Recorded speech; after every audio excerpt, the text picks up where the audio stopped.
আসসালামু আলাইকুম ওয়া রাহমাতুল্লাহ। বাংলাদেশের উর্বি প্রধানমন্ত্রী হবেন এই আশা ব্যক্ত করেছেন মানে প্রেস সচিব শফিকুল আলম। আগে ছিলেন সাবেক তথ্য উপদেষ্টা না ইসলামকে ক্ষমতা ছাড়ার পরে পাশে বসিয়ে প্রেস ব্রিফিংয়ে বলছেন যে ভবিষ্যতে বাংলাদেশে প্রধানমন্ত্রী হবেন নাহিদ ইসলাম। নতুন বাংলাদেশ গড়ার কারিগর মনে করেন তাদেরকে।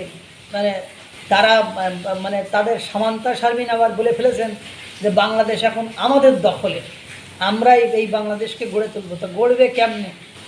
সাধারণ জনগণ দূরে থাক, তার দলের নেতাকর্মীরা, বঞ্চিত নেতাকর্মীরা তাদেরকে যখন দৌড়ানি দেয়, সেই দৌড়ানি খেয়ে যখন গাড়িতে উঠে বা প্রাইভেট কারে উঠে পালিয়ে যায়, তখন নেতারা নেতৃত্ব কোথায় থাকে? দেখেন ঝালগাড়িতে আপনার নাহিদরা ওই যে পথসভার ধারাবাহিকতায় ঝালকাঠিতে যে পৌঁছায়, সেখানে বৈষম্য বিরোধী ছাত্র আন্দোলনে এনসিপির বৈষম্য বিরোধী ছাত্র আন্দোলনের নেতাকর্মীরা সেখানে যে আপনার দলীয় যে পদবি ঘোষণা করা হয়েছে, সেখানে যারা এনসিপির সত্যিকার কর্মী তাদেরকে না দিয়ে আওয়ামী লীগের সকল সদস্যদেরকে সেখানে নাকি পোস্ট পজিশন দিয়ে দিয়েছে। আওয়ামী লীগকে নাকি নাহিদরা পুনর্বাসন করেছে, তারা ছবিসহ প্রমাণ দিয়েছে, তারপরেও নাকি তাদেরকে কেয়ার করেনি, তোয়াক্কা করেনি। এজন্য ছাত্র জনতা ঝালকাঠিতে নাহিদরা পৌঁছাইলে তাদেরকে দিয়েছে দৌড়ানি, তাদেরকে তাড়িয়েছে, খেদিয়েছে, অবরুদ্ধ করে রাখার মতো একটা অবস্থা। আপনারা জানেন এর আগে নাহিদ একবার বরিশালে গিয়েছিল, সেখানে তাকে অবরুদ্ধ করেছিল, পরে সেনাবাহিনী সেখান থেকে তাকে উদ্ধার করে নিয়ে এসেছিল। আপনারা আরও জানেন হান্নান মাসুদ একবার চট্টগ্রামে গিয়েছিল, সেখানে তাকে অবরুদ্ধ করে রেখেছিল।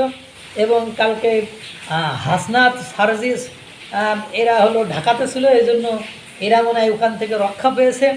তা দেখলাম যে কীভাবে দৌড়ানি দিল বা কীভাবে তাদেরকে অপমান অপদস্থ করলো। তা নেতাকে যদি এইভাবে অপমান অপদস্থ করে বাংলাদেশের প্রধানমন্ত্রী হবে, তাকে যদি দৌড়ানি দেয়, তাহলে বলেন মান সম্মান থাকে?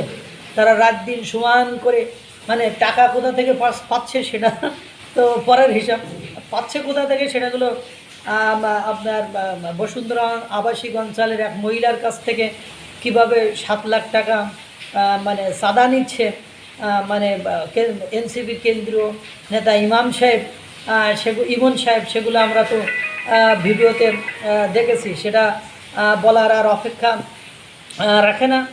এখন কথা হলো সে চাঁদা কোথা থেকে আসলো, কীভাবে আসলো, এসছি বড় বিষয় হলো যে কিভাবে দৌড়ানি দিয়েছে। এখন তো এই এক জায়গায় দৌড়ানি শুরু হয়েছে, এবার দেখবেন যেদিকে যাবে শুধু দৌড়ানি খাইতে থাকবে। আল্লাহ তাআলা সকলকে ভালো রাখুক, সুস্থ রাখুক। আসসালামু আলাইকুম ওয়া রাহমাতুল্লাহ।